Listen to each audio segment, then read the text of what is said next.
Las biomoléculas son 5 componentes principales de los seres vivos: agua, carbohidratos, lípidos, proteínas y ácidos nucleicos son los elementos conformadores de los seres vivos.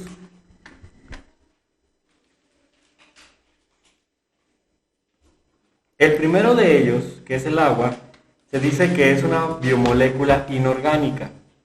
Esta se dice que es inorgánica. Ácidos nucleicos, carbohidratos, proteínas y lípidos se dice que son orgánicos. ¿Saben por qué uno es inorgánico y por qué otro es orgánico?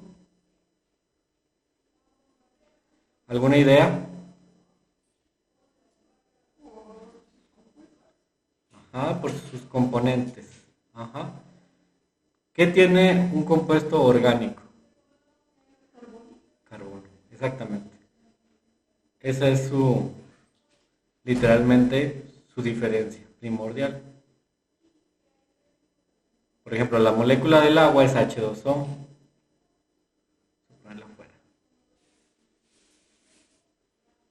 La fórmula general de los carbohidratos es C6H12O6. Los lípidos también contienen carbono, las proteínas también contienen carbono y los ácidos nucleicos también contienen carbono. Entonces, esta es la diferencia primordial. Otras biomoléculas inorgánicas pueden ser los minerales, como el sodio, el potasio, el magnesio, potasio, magnesio, mismo cloro y otros iones que me escapan ahorita a la memoria, son prácticamente inorgánicos, pero todos los demás se dice que son orgánicos porque pertenecen a la categoría de los compuestos carbonados. Esa es la diferencia. Por eso cuando escuchen en el cotidiano que les dicen, ay, yo soy orgánica, pues, ¿por qué, amiga? Pues, ay, es que como puras cosas naturales. Eso no es el verdadero concepto de orgánico, ¿sí? El verdadero concepto de orgánico es que tiene carbono, ¿sí? Por ejemplo, decir que consumes lechuga orgánica es una falacia, porque toda la lechuga, ya sea producida artesanalmente o producida industrialmente, es orgánica. A lo mejor lo que ellos quieren decir es que consumen salud, que consumen productos que no tienen pesticidas. A lo mejor eso sí podría ser, ¿sí? Entonces, prácticamente esa es la diferencia. ¿Ok? Sí, los seres humanos también estamos compuestos de carbono, somos orgánicos. De hecho, sí. ¿Sí? Somos macrobióticos. Muy bien. Entonces, vamos a iniciar con la primer biomolécula, la más importante de todas, que es el agua. ¿Por qué digo que es la más importante? Inclusive ustedes han escuchado que se dice que el agua, pues prácticamente es la que va a conformar a los seres vivos. Entonces, inclusive los científicos dicen que sin el agua no existiría la vida. ¿Pero por qué dicen esto? Bueno, primero vamos a entender que existen 3 tipos de agua. El agua circulante, número 1, es el agua que se va a encontrar, por ejemplo, en torrente sanguíneo o alrededor de las células. Por eso es circulante, porque se encuentra afuera de los elementos primordiales. Por ejemplo, en un cuerpo se encuentra afuera de los órganos y en una célula se encuentra afuera de la célula. Agua de imbibición es el agua que está dentro de la célula. Agua combinada metabólica es la que se encuentra saliendo como desechos de una célula. ¿Sí? Entonces, la número 2, agua de imbibición, la que está dentro. Y la número 3, el agua combinada o metabólica. ¿Sale? Eso es lo más importante. Ok. Entonces, ¿por qué es importante el agua dentro de mí? ¿O para qué sirve? Número 1, el agua en los seres humanos y en los seres del reino animal necesitan, pues prácticamente, o son necesarias para formar hormonas y neurotransmisores. El agua es la base de las hormonas y los neurotransmisores. Número 2, El agua regula la temperatura corporal y favorece los procesos de respiración. La respiración debe ser húmeda, ¿sí? No crean que es totalmente seca. Por ejemplo, no sé si han visto que en algunos hospitales les ponen oxígeno. ¿Y han visto qué le ponen al oxígeno? Una botellita que burbujea, es agua, para humedecer el oxígeno, porque si no es muy seco. Entonces, el agua por eso regula la respiración. Ejemplo, ¿cómo se regula la temperatura en un cuerpo humano? Por ejemplo, si ahorita nos vamos a hacer cardio, vamos a empezar a sudar. Ese sudor permite que la piel se enfríe porque es agua, tiene un calor específico distinto. Y además el calor de la piel hace que te evapores. Ese vapor hace que la transferencia del calor sea del cuerpo más caliente al más frío, que es un principio de la termodinámica. Entonces el agua literalmente, me dolió. El agua literalmente permite que este proceso termodinámico se lleve a cabo. Por eso es que regula la temperatura. Para eso es el sudor. Absorbe los impactos de movimientos mecánicos, sobre todo aquellos que van dirigidos al cerebro y a la médula espinal. Es el número 3. 4. Convierte los alimentos en los componentes necesarios para la supervivencia y la digestión. Cuando tú masticas, ¿qué le pasa al alimento? Por ejemplo, ahorita fuimos a comprar unos deliciosos burritos. Los empezamos a masticar. ¿Qué le ocurre a ese alimento? ¿Qué cambio tiene? Los enlaces. ¿Qué es que es para la amilasa? Pero aparte, se empiezan a hacer líquidos, ¿no? O sea, si el burrito tenía una forma cilíndrica, lo empiezas a masticar y a triturar y se empieza a hacer pastoso. ¿Te podrías comer un burrito entero así? Pues no, no podrías. O una manzana completa, no. La empiezas a triturar y empieza el proceso de hacerse líquido. Luego pasa por el esófago y luego pasa por llega al estómago y en el estómago se vuelve todavía más líquido. Y después pasa al intestino delgado, donde absorbe los nutrientes ya de forma líquida. Y luego pasa al intestino grueso, donde se convierte en las heces, que serán eliminadas. Pero literalmente es algo como pastoso semilíquido, ¿sí? No podría ser sólido, si no hay estreñimiento, por ejemplo.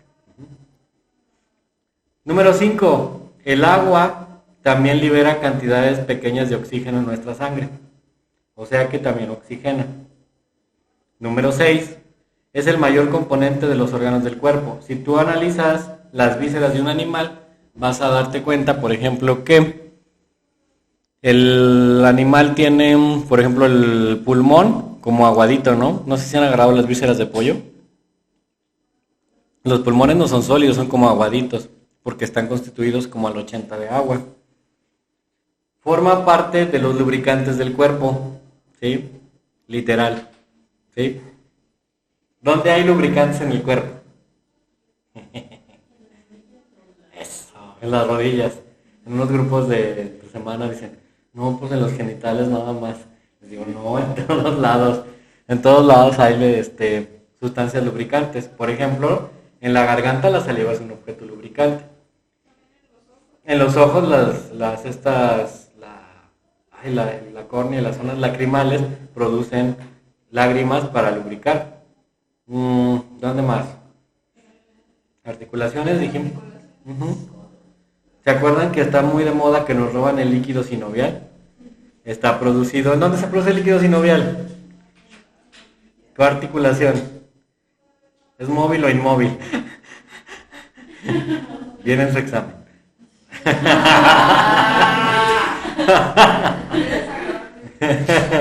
No es cierto, no viene en su examen, o no sé, pero es una articulación móvil, la sinovial. Entonces, pues ahí las encontramos también. La sangre también es un fluido. Se puede decir que tiene cierto punto esta función de lubricante. 8. El agua sirve para eliminar los residuos del cuerpo, principalmente las orinas. 9. Permite que las células crezcan, son como el medio de reproducción. Imagínense que las células son como plantas en medios acuosos. Gracias al agua pueden sobrevivir. Formación de membranas y la formación de la famosa saliva. ¿Sí? Estos son los 11 puntos más importantes que permite el agua en nuestro cuerpo. Por eso es que somos prácticamente base agua. ¿Dudas? Ok. Vamos a explicar entonces cómo el agua y sus propiedades químicas nos van a permitir, pues prácticamente, confirmar que es la molécula que permite la vida en el planeta. Empezaremos con la polaridad. ¿Quién me quiere decir qué es la polaridad? Yo. Muy bien. ¿Quién fue? El único nombre que me he aprendido es Evelyn. A ver, Evelyn. ¿Qué es la polaridad? Y todos, ¿quién es Evelyn? Nadie, pues no me contestan, pues por eso. A ver, ¿qué será la polaridad? ¿A qué le suena? Ahí está. Esto tiene que ver con polaridad. Esto. ¿Qué será la polaridad? Traten de definirlo con base a la imagen química. ¿Cómo qué? Más o menos. ¿Qué ven ahí en esa imagen que se está moviendo? ¿Por qué se da la atracción? ¿Qué ven? Hay algo que destaca de toda la imagen. Analícenla, piensen. Si a mí me preguntara un maestro, tampoco respondería. ¿Qué ves? No sé. No, no es cierto. Veo cargas que están girando ahí, ¿no? Es lo único que veo. Si un maestro me preguntara, ay, ¿qué ves ahí, Antonio? Pues yo nomás veo pues las cargas que están girando, profe. Y yo te respondería, alumno Antonio. Entonces, son cargas. Esas cargas están relacionadas con la polaridad. ¿Sí? Ok, entonces vamos a definir la polaridad. Hágase la pizarra. Ahorita lo regreso. Tenemos entonces una molécula que tiene girando cargas. El oxígeno estaba negativo y el hidrógeno estaba positivo. ¿Ustedes saben de dónde viene eso? ¿No? Yo tampoco. No, no es cierto. ¿De dónde vendrá? Bueno, analicemos estructuralmente cada uno de ellos. ¿Cuántos electrones tiene el oxígeno en su última capa, de acuerdo a la configuración electrónica del oxígeno? Más. Otros dos, póngale. Otros dos. Muy bien, tiene 6. Entonces vamos a ponerle los 6. Vamos a ponerle 1, otro acá, 2, 3, 4, 5, 6. Ahí está. Ahora vamos a dibujar los hidrógenos. ¿Cuántos electrones tienen en su última capa el hidrógeno? Muy bien, 1. Vamos a dibujarle que tiene 1. Yo le voy a reclamar a la maestra de química que les está enseñando, ¿eh? Entonces, eso no. Entonces, aquí tenemos cuántos electrones en este compuesto. 8. ¿Se cumple la regla de la configuración de gas noble para un compuesto? Sí. Siempre los compuestos químicos deben de tener 8 electrones. Bueno, este átomo, que es el átomo de oxígeno, tiene mayor afinidad. Se le llama afinidad electrónica. ¿Y eso qué significa, profe? Te lo voy a poner en términos muy mundanos. Tiene más lana. Tiene muchos electrones. ¿Y qué pasa en este mundo? Pues el que tiene más lana invierte más.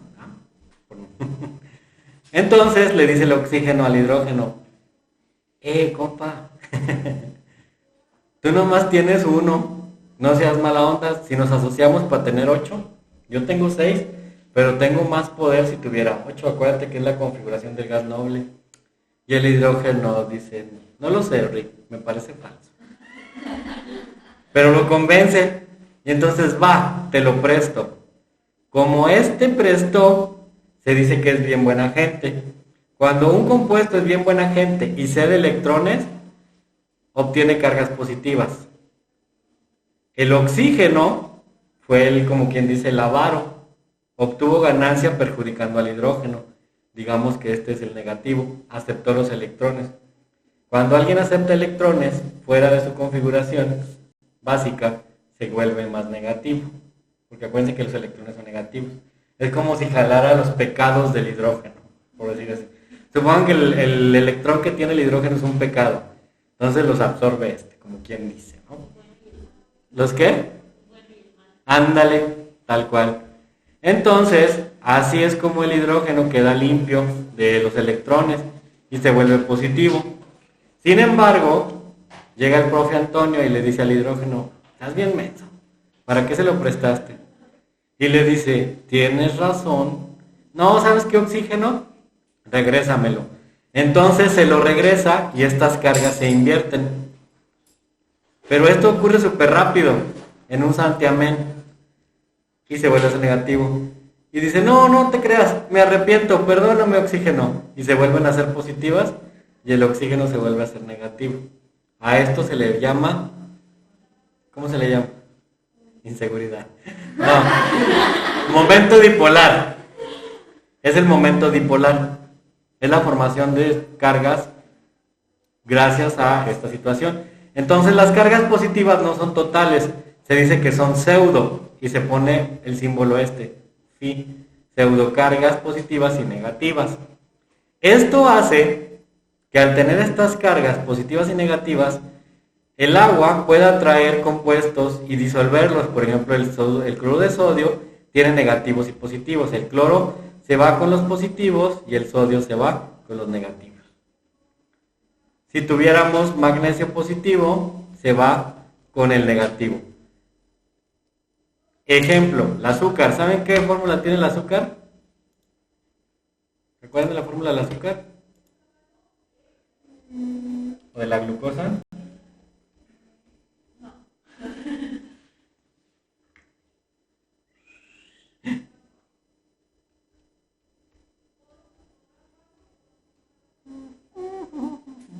Ahí está. Fórmula de la glucosa. Tiene muchos grupos hidroxilo. Todos estos grupos hidroxilo, chicas, son negativos. Entonces son atraídos por la parte positiva del agua. Por eso es que las glucosas, las azúcares, se pueden disolver en el agua. Entonces el agua, gracias a esta formación o polaridad, puede disolver casi todo. La polaridad no es una condición única del agua. Las sustancias, todas las sustancias tienen polaridad, por ejemplo el alcohol, el aceite, pero su nivel de polaridad es distinto. La molécula de la Tierra que más polaridad tiene se puede decir que es el agua, y esta la convierte en el disolvente universal. Ese es el concepto de polaridad, ¿sí? La formación de cargas.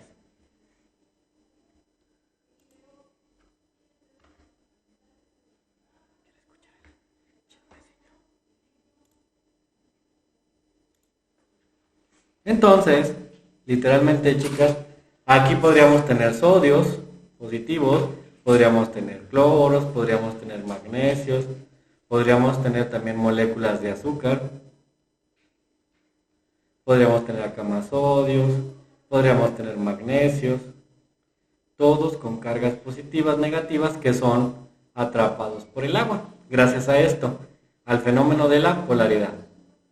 Entonces la polaridad me permite saber qué tan combinable es una molécula con respecto a otra.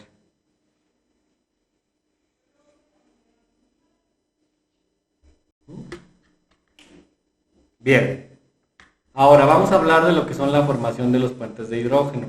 El agua también tiene una propiedad.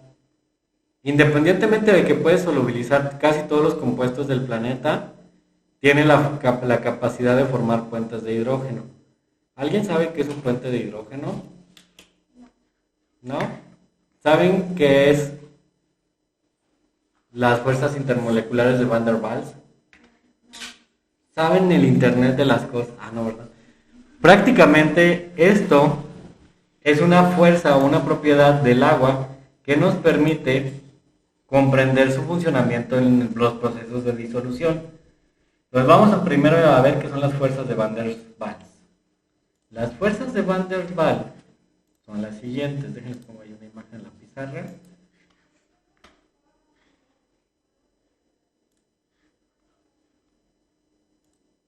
Ay, ¿por qué me fui a otra? Bueno. Estas son las fuerzas de Van der Waals. Quiero que chequen la definición. Las fuerzas de Van der Waals son dipolos inducidos causados por fluctuaciones de carga. ¿Sí entienden eso? Carga. Fuerzas de Van der Waals son dipolos inducidos causados por fluctuaciones de carga. ¿Se acuerdan que les platiqué que el hidrógeno le prestó al oxígeno? Esa es una fluctuación. El hidrógeno le prestó un electrón al oxígeno. ¿Sí? Están 2, 4, 2, 4, acá está otro hidrógeno. Este préstamo hace que haya fluctuaciones de carga. En ratos es positivo y en ratos es negativo. ¿Se acuerdan que les dije que ocurría eso por lo de los electrones? Esas son las fuerzas de Van der Waals. Fuerzas generadas por los dipolos. Este se vuelve negativo y este se vuelve positivo. Lo que aparece ahí abajo. Si esta fuera la molécula del agua, aquí estaría el oxígeno y acá estarían sus... No, al revés. Aquí estaría el hidrógeno y acá estaría el oxígeno. Fuerzas negativas, fuerzas positivas. Entonces, los hidrógenos de una molécula se atraen prácticamente por los oxígenos de otra. Y así se forman los puentes de hidrógeno, por esa atracción, ¿sí? Voy a ponerlo acá arriba de una forma más clara. Si yo tengo aquí una molécula de agua, dijimos que arriba tiene negativo y acá tiene positivo, ¿sí o no? ¿Qué pasa si acá hay una molécula de agua también? Pues resulta que le dice, dame la mano, y forman una atracción electrostática. Este es un puente de hidrógeno por fuerzas de Van der Waals. ¿Qué pasa si acá hubiese otro oxígeno ahí? Igual. Se atraen y forman otra interacción de puentes de Van der Waals. ¿Qué pasa si acá hubiese otro oxígeno? Se atraen y forman fuerzas de Van der Waals. Esta es la forma en la que los seres vivos estamos pegados, por enlaces intermoleculares, literalmente. ¿Sí? Esa es la forma en la que nosotros podemos comprender cómo la molécula del agua, pues literalmente nos permite tener estas propiedades y entender su funcionamiento dentro de los seres vivos. ¿Sí? Por eso es que es tan importante entender el funcionamiento de la molécula del agua. Entonces, los puentes de hidrógeno se ven así. Así, tal cual. ¿Sí ven las interacciones entre las fuerzas? Esos son puentes de hidrógeno que literalmente nos van a poder demostrar que la molécula de agua es prácticamente la base de la vida gracias a estos procesos químicos. ¿Dudas? ¿No? Vamos a la disociación. ¿Alguien sabe cómo se disocia la molécula de agua? ¿Recuerdan el concepto de pH? ¿Qué es el pH? Acuérdense de sus clases de química. No entré. ¿Qué es el pH? Potencial de hidrógeno. ¿Y en qué consiste?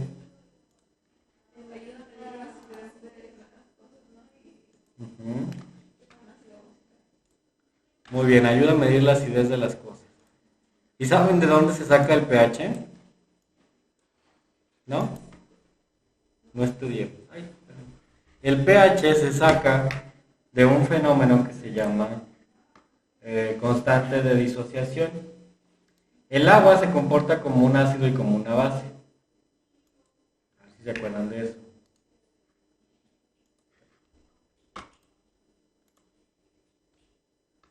¡Charán! ¿Se acuerdan de eso? De sus clases de química. Que esto ahorita va a ser mucha química, porque son propiedades. Bien. Este es el fenómeno de disociación.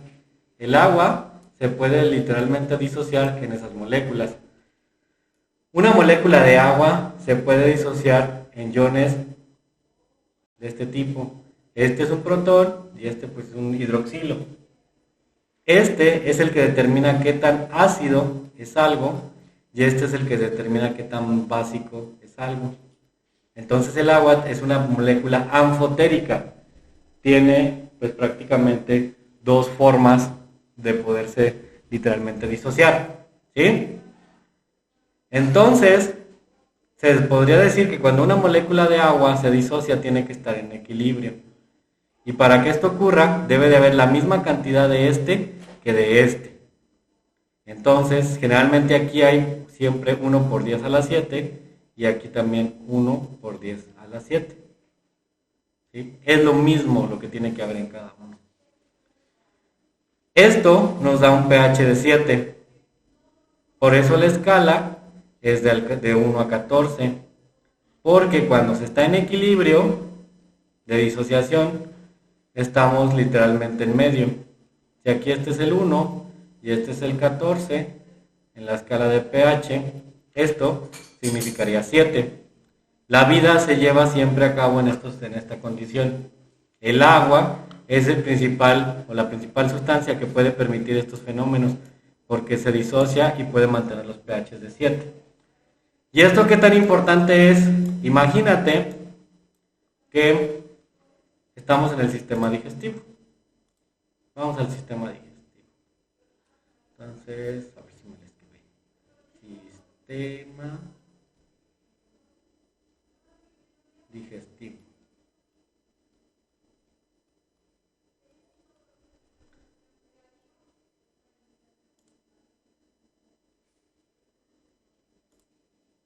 Ahí está. Sistema digestivo. Sube. Oh, no me lo puso.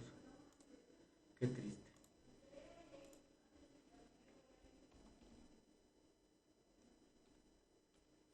¿Qué comieron? ¿Qué tiene que ver, Vanessa? Ahorita van a ver por qué. Tamales. ¿Alguien comió papitas? Yo por ahí vi que alguien traía papitas. ¿Tú? Vamos a poner el ejemplo de su compañera. Muy buenas. ¿Qué tenían tus papitas?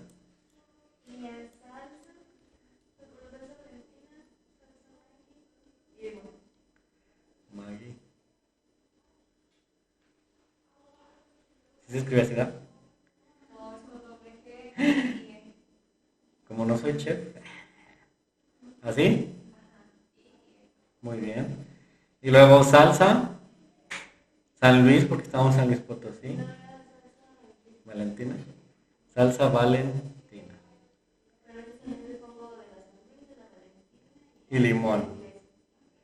Bueno, la Maggi, no me acuerdo de qué está hecha, pero es ácida también.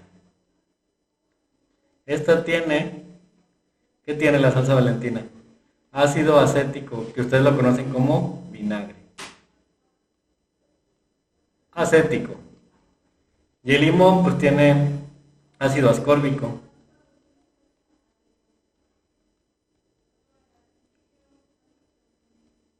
¿Qué condición tienen estas sustancias? Que van a aportar protones. Entonces su compañera se acaba de echar una bomba de protones. Ñom, ñom, ñom, ñom, ñom, ñom. Qué rico, qué rico. Y no le doy a nadie.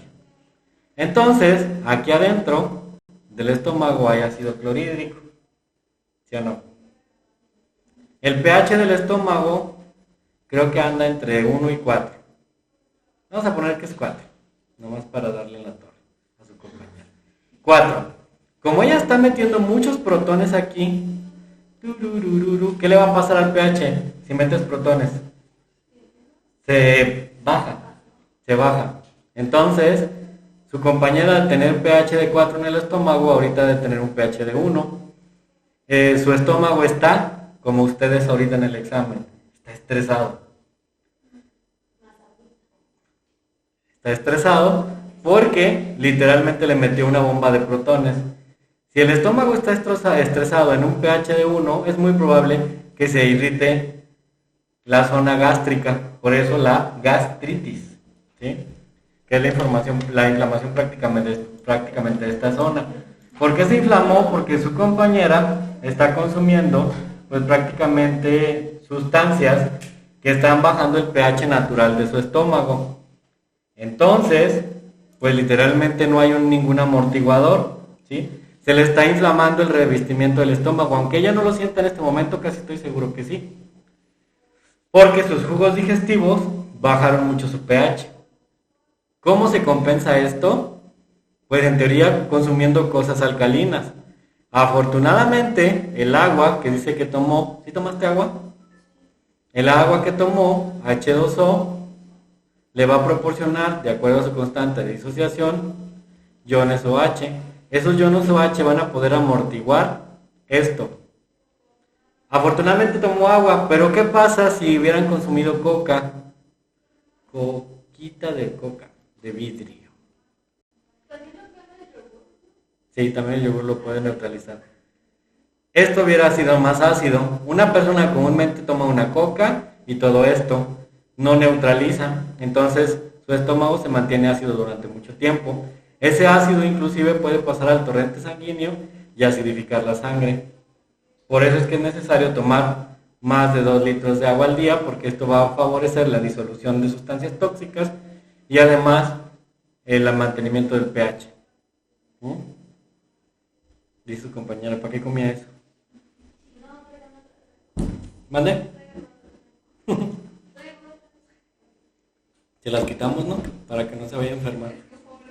Sí, vamos a enfermarnos todos. Entonces, esta es la situación que permite el agua, amortiguamiento de sustancias. Entonces, gracias a esto, a la disociación, se puede controlar el potencial de hidrógeno. Todas estas son características químicas que nos van a permitir, pues prácticamente, entender muy bien los procesos biológicos.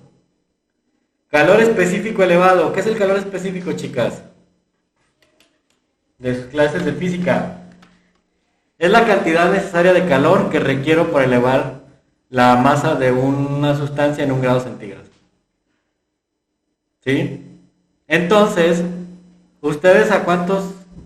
Bueno, por ejemplo, si ahorita subiera la temperatura a 40 grados, ¿ustedes se llegarían a los 40 grados?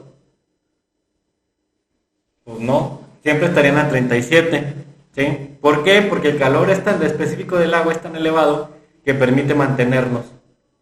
Si salen con el sol, ¿empiezan a hervir? ¿Ustedes? No, porque el agua tiene un punto elevado de ebullición. Por eso es importante conocer las propiedades físico-químicas del agua, porque nos dan una idea clara de cómo literalmente el agua es la base de la vida. Constante dieléctrica. En el cerebro ocurren fenómenos de despolarización. Hay electricidad. La constante dieléctrica es la capacidad que tiene una sustancia para almacenar electricidad. El agua tiene esta capacidad, por lo tanto en nuestro cerebro se pueden dar los impulsos eléctricos, la despolarización, que es mandar impulsos eléctricos a través del cuerpo. ¿Sí? Y finalmente, la cohesión molecular permite a nuestros cuerpos estar unidos, literalmente, ¿sí? Y gracias a esto no desmoronarnos, o cuando nadamos no deshacernos en el agua, gracias a la cohesión molecular de todas las sustancias. Estas características son las que hacen que digan que el agua, pues literalmente es la base de la vida. Si no hubiese agua, es muy probable que no pudiéramos decir que estaríamos aquí en este planeta. Por eso los científicos dicen que todas estas características apoyan la teoría de que sin agua no hay vida. Pero pues, quién sabe, ¿no? ¿Ustedes qué creen?